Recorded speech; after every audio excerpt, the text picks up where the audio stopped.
সুপ্রভাত, নমস্কার, প্রমিলা মুখার্জি আরেকটি ব্লগে স্বাগতম। আর সকালবেলায় রান্না করতে করতেই ব্লগটা শুরু করলাম। সকালে উঠেই মাছ দর্শন করালাম তোমাদের। আর মাছ তো শুভ আমাদের বাঙালিদের, তো সবাই জানো।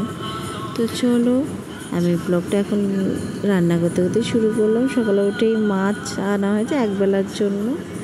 তো এদিকে মাছ রান্না করছি আলু দিয়ে, আর ডাল করেছি, আর একটু বেগুন ভাজবো, আর ভাত হয়ে গেছে আগে। তো এই মাছের দিয়ে কাতলা মাছের তরকারি করছি আলু দিয়ে।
আমার তো সেই দুপুরবেলায় তোমাদের সামনে আসা, তারপরে আসা হয়নি। আর এখন বাজে হচ্ছে 3:30 বাজে যাচ্ছে। খাওয়া দাওয়া কমপ্লিট হয়ে গেছে, বসে আছি। তো চলো এবার কিছুক্ষণ পরই ব্লগ শেষ করে দেবো, মানে বিকালের দিকটাই আজকে শেষ করে দেওয়ার ইচ্ছা আছে। তো বেশি বড় ব্লগ করছি না এখন কদিন ধরে। তো যাই হোক, পরে আসছি আবার তোমাদের সামনে। একটু চা নিয়ে বসলাম, গ্রিন টি খাওয়া হচ্ছে। এখন তো রাত হয়ে গেছে, বিকালের পর আর সেভাবে আসা হয়নি।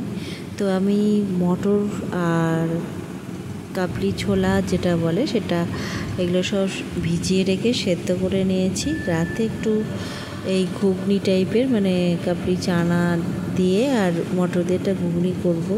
তো প্রথমে গরম তেলে লঙ্কা আর পেঁয়াজটা দিয়ে ভেজে নিচ্ছি। আমি যেভাবে করি সেভাবে, এটা আলাদা রকম একটু, মানে কাবলি চানাটা যেহেতু আছে সেভাবে। তো চলো এইভাবে করে নিচ্ছি।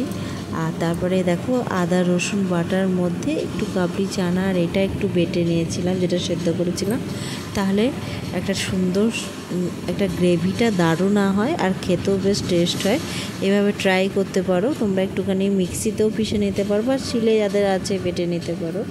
নুন হলুদ তারপর মশলা টশলা দিয়ে একটু শুকনো লঙ্কার গুঁড়ো দিলাম, ব্যাস। এইভাবে দিয়ে এটাকে কষি টষিয়ে নিতে হবে। আর তারপরে সেদ্ধ করা মটর আর কাবলি চানা আর আলুটা দিয়ে দেবো, দিয়ে তারপর করবো। আর রুটি আজকে আমরা একটু বেরিয়েছিলাম, যেহেতু পুজোর বাজার একটু তো বেরোতে হয়, তো তার জন্য রুটিটা আজকে বাজার থেকে কিনে নিয়ে এসি। সেগুলো শেয়ার করলাম না তোমাদের, কারণ টাইম নিয়ে অনেকটা রাত হয়ে গেছে, এখন বানাচ্ছি।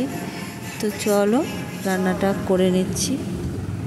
তো কষানো কমপ্লিট হয়ে গেছে, আমি এবার জল দিয়ে দেবো। আর যতক্ষণ না মশলার গন্ধটা ছাড়ছে না তখন কষাতে থাকতে হবে আমাকে। তো যাই হোক, প্রায় হয়ে এসছে। এবার গরম জলটা দিয়ে দিলাম, দিয়ে তারপরে একটুখানি ফুটে গেলেই দেখবে সুন্দর একটা কালার হয়ে এসছে, তারপর নামিয়ে দেবো। তো আমার সেদ্ধ করাই ছিল মটরটা, অত অসুবিধা লাগবে না। দিয়ে এটা হোক ততক্ষণ। তো হয়ে গেছে, ফুটে উঠেছে, এবার আমি নামিয়ে নেব আর ব্লগটাও শেষ করে দেবো। রুটির সাথে খাওয়া হবে। তো আজকের মতো টাটা, ভালো থেকো তো।